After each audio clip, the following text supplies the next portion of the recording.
حسین کے خلاف یہ جو واقعہ ہوا ہے پہلی بنا پڑی، دین غالب ہی رہا تھا. آپ کو آج یزید نظر آئے نا تو صحابی سے کم نہیں نظر آئے گا. آپ کو پتہ نہیں ہے اس کے بیسک معاملات کیا تھے.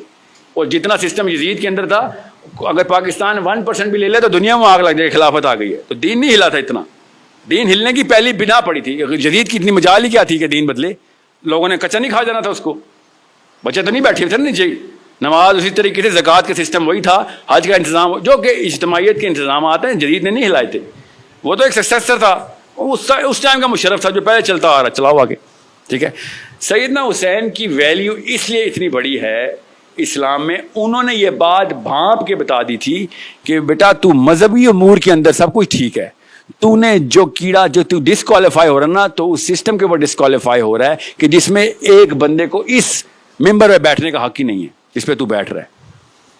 سمجھ آئی؟ اور یہ سب سے بڑا واقعہ ہے کہ جب ایک بندہ، آپ سوچیں میں آپ اور ورسز سیدنا حسین علیہ السلام، سوچیں انہوں نے کیا کیا کہ عورتیں اور بچے بھی لے آؤ سارے میرے. کسی کو نہیں، یہ نہ کسی کو امت میں آخری بچے کو بھی کسر ملے کہ ہاں ٹھیک ہے سیف پلے کر لینا، کسی ایک کو بھی نہیں. اور یہ خالی ہسٹری کا واقعہ نہیں ہے، بخاری شریف میں پورا واقعہ حدیث میں ہے. عبداللہ بن عباس کا وہ خواب دیکھیں جو بخاری میں ہے. نبی علیہ السلام نے خواب میں بتایا، خون کی شیشی پکڑ کے آئے نبی علیہ السلام. جس ٹائم حسین علیہ السلام شہید ہو رہے ہیں، نبی علیہ السلام عبداللہ بن عباس کے خواب میں بتا رہے ہیں. It's not a small matter. کیوں؟ واقعی میں اسلام کا سسٹم توڑنے کی پہلی اینٹ رکھ دی تھی یزید نے. ٹوٹا نہیں، ظاہر ٹوٹتے بھی تو ٹوٹا ہے نا. عباسیوں نے بھی وہی سسٹم چلایا آگے، اور اس کے بعد امیہ کے بعد عباسی آئے. 300-400 سال تک وہ سسٹم نہیں ٹوٹا، مگر سسٹم کی بنیاد کچی سے کچی ہوتی رہی. اس کے بعد ظاہر ہے پھر خلافت کے علاوہ ملوکیت تو نارسسزم ہی ہے. کیا مطلب ہے نارسسزم؟ اب مریم نواز شریف یا بلاول سے کوئی پوچھے نا کیا سی وی دکھا بیٹا، تجھے کیوں، تو کون ہے؟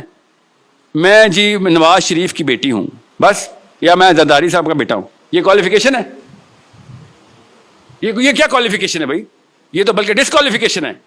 کیونکہ اسلام جو ہے یہ واحد دین ہے جو کہتا ہے دین کہ جو بندہ چاہتا ہے نا خلافت، وہ ڈسکوالیفائی اس کو نہیں ملے گی.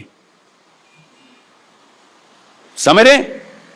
ورنہ سیدنا حسین نے نعرہ بھی لگا دینا تھا، مگر ان کو پتا تھا کہ جو چاہتا ہے اس کو نہیں ملے. تو نہیں بنے گا، جس مرضی کو بناؤ، تو ڈسکوالیفائڈ ہے. This is a problem that you better understand. Otherwise اللہ تعالیٰ نے یہ نہیں کہا کہ میں دین بناؤں گا اور دین میں ہی قائم رکھوں گا. اللہ نے ہمیں کام دیا ہے، تم نے نہ کیا تو کوئی اور کسی اور سے کروا لوں گا کام، لیکن انسانوں سے ہی ہوگا. ورنہ تو بجلی ابھی گرے سارے کے سارے مسلمان ہو جائیں. اللہ تعالیٰ نے خود کہا یہ چاہتے ہیں کہ میں فرشتوں کے پر لگا کے بادل پہ آ کے بیٹھ جاؤں اور یہ دیکھ لیں کہ ہاں نظام یہی ہے صحیح، بات یہی صحیح، کتاب یہی درست ہے، تو وہ تو ایسے ہو جائے گا. یہ واحد امت ہے جس پہ غیب کا ٹیسٹ آیا. پچھلی امتوں میں آپ بنی اسرائیل کی ایک تو ہسٹری پڑھ لیں، قرآن میں بھی لکھی ہوئی ہے، ان کی کتابیں پڑھ لیں. روز ایسے معجزے ہو رہے ہیں کہ غیب کی کوئی کسر ہی نہیں ہے. کبھی کوئی کسی کی بارش ہو رہی ہے، کبھی کس چیز کی، پھر آگ کا ایک شعلہ زمین میں چل رہا ہے، آگے آگے گائیڈ کرتا آ رہا ہے. اس سے پہلے سمندر پھاڑ چکے ہیں وہ. آج میں اور آپ سمندر پھاڑتا ہوا دیکھیں، اس کے بعد کوئی نماز چھوڑیں گے؟ سوچے ذرا، ان کے اوپر معجزے کے معجزے آئی جا رہے ہیں. اور نخرہ دیکھے بنی اسرائیل کا، منو سلوہ اتری بھی ہے اور کہہ رہے بور ہو گئے یار، بور ہو گئے. آپ میری اور آپ کی ہماری امت کے اوپر ٹیسٹ ہی کوئی اور، ہم پہ غیب کا ٹیسٹ ہے. بچتا ہے الحمدللہ، سب سے آسان ٹیسٹ ہے غیب کا. ورنہ ہمیں اللہ تعالیٰ اپنا جلوہ دکھا دیتے نا، کرتوت ہمارے پھر بھی وہی ہونے تھے. سوچیں ذرا، ہم پہ غیب کا ٹیسٹ ہے. اس لیے شاید پرسنٹیج میں ہم 1% بھی ہوں. نبی علیہ السلام نے اس لیے بشارت بھی دی تھی کہ میرے بھائی ابھی آنے ہیں. صحابہ نے کہا ہم آپ کے بھائی نہیں؟ نبی علیہ السلام نے کہا نہیں تم میرے ساتھی ہو. بھائی میرے وہ ہوں گے جو بغیر دیکھے میرے پر ایمان لا کے وہ والے کام کریں گے جو تم ابھی کر رہے ہو.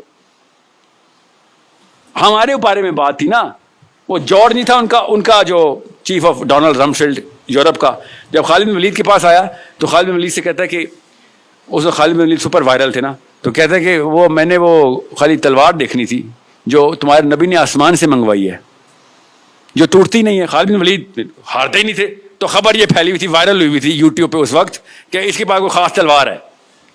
تو خالد بن ولید نے کہا کہ میں تو ایک جنگ میں 11 تلواریں توڑ دیتا ہوں، تو جس تلوار کو ڈھونڈنے آیا اس کا نام اسلام ہے، وہ نہیں ٹوٹتی. سمجھ رہے؟ تو کہتا ہے تو اگر میں اسلام لے، دیکھیں یورپ کا سسٹم بیوروکریسی، اسلام کا سسٹم بتایا جا رہا ہے. کہتے میں اگر اسلام لے آؤں تو میں تمہارے جتنا ہو جاؤں گا برابر، رینک وہی ملے گا. ہے تو جرنیل ہی نا. اس سسٹم کا. تو خالد لینے کا نہیں وہ رینک تو نہیں مل سکتا آپ کو جو ہمارا ہے, کیونکہ ہم نے نبی کو دیکھا ہے ایمان لائے. تیرا میرے سے اوپر کر رہے ہیں کہ بے وقوف, تو بغیر دیکھے نبی پہ ایمان لائے گا. غور سے سمجھیں اپنی اوقات کو, اتنا اونچا کیا نبی نے ہمیں, ہم سمجھ ہی نہیں رہے.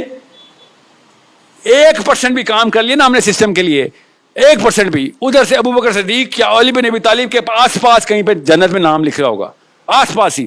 وہ لیول تو ہمیں ہی پتہ نہیں اچیو ہونے نا ہم سے, 1% سے یا 100% سے بھی نہیں ہونے, مگر اس سرکل میں شاید انٹر ہو جائیں. اتنی آسان سی بات ہے.